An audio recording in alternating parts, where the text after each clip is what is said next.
So we're coming up to our second week on Infinite Warfare and Zombies in Spaceland. Yeah, I haven't put a review out yet. I haven't been putting this review out yet until now is because I wanted to let the map done and like have its time to see how good it felt in the first like week and see how good it was and how it would have ended after the Easter egg. But this review isn't going to be as in depth because I'm going to make it more in depth on the good and bad reasons in another video.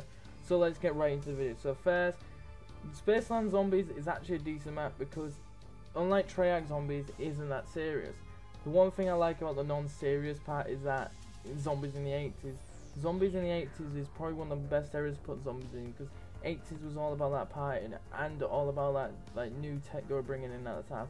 It was just so amazing for this, and it's probably good because they've implemented all these old like Treyarch features and made them their own ways and brought them back better ways, such as the Pack-a-Punch brought back as a projector, and it's Pack-a-Punch, but it's just an upgrade system. But that isn't that good this year because the Pack-a-Punch system is literally garbage, except for a couple of guns, probably the Mauler, the Axe, and the Pack-a-Punch starting pistol.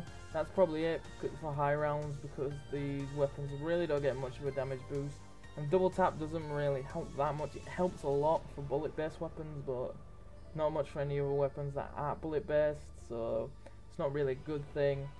So no, a bad reason that Zombies in Spaceland is really bad is that the brutes do get annoying when playing in solo. Because when you're playing in solo, that solo is really bad on your own. Because when it gets to round 22, two brutes start spawning and they kind of get annoying.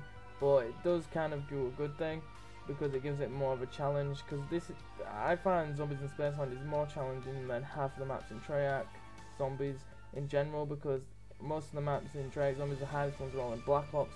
This one is probably one of the hardest ones compared to like Shangri-La and Color Decks. Those are some of the most hardest maps I've played, because those are the maps I cannot play at all. And then when we got is some good things. I really like what they've done with the arcade thing that's going on in here, because basically the arcade stuff is really good. Because I wouldn't say an amusement park just gives us so much ride just to mess around and just have a lot of fun with it. That's basically what all Zombies in Spaceland was made for this year.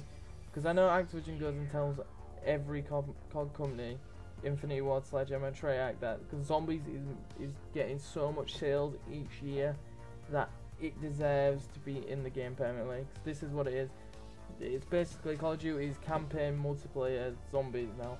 It's not Call of Duty. Call of Duty is no longer campaign multiplayer or campaign multiplayer survival. It's just all that's gone now. It's Zombies, because Zombies is so popular these days.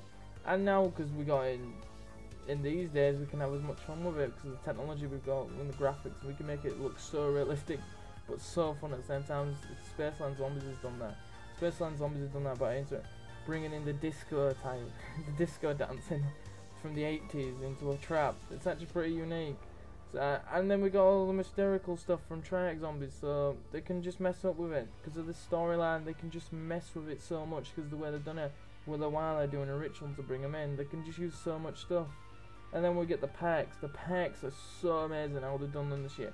And so the drinks are making candy. Candy was really popular during the 80s, so this was just so perfect, especially when you get this. They've renamed the packs. It's not just like what Sledgehammer did. Sledgehammer just renamed it. Was stupid with like EXO in front of it, EXO Health, EXO Medic and stuff. No, these are actually got proper names like Tough Enough. We got Tough Enough was Jug.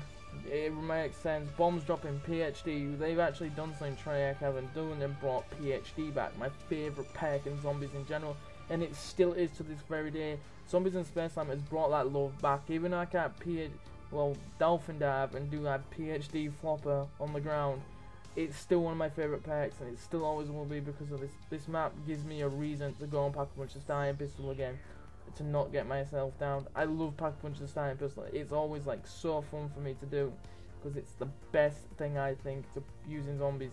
No matter what it is, you can make the starting pistol so crappy on Earth, I will still use it even if it explodes and downs me 100 times. Because this pistol, I love using the starting pistol because not many people use the starting pistol in Zombies anymore, and this just brings an all new way to play it. Because PhD's back, people are actually going to go out and Pack-a-Punch that starting pistol. So Infinity Ward I've done right there by actually keeping it in.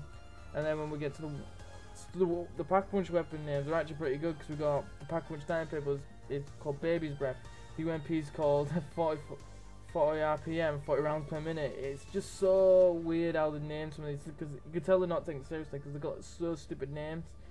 And it's just so good, because then you got the Vector. He's got probably the best name. I think it was actually suits the gun. It's called the Spray and Pray. And I was when I first punched that gun, I was laughing my head off, and it was just so amazing to see. I was like, oh my god, this is one of the best names for a back-punch weapon I've ever heard of. So guys, I hope you really enjoyed this video. This is just a quick review on SPACELAND Zombies.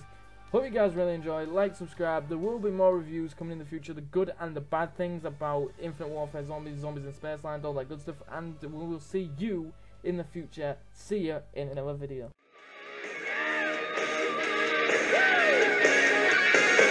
Wanna keep rocking,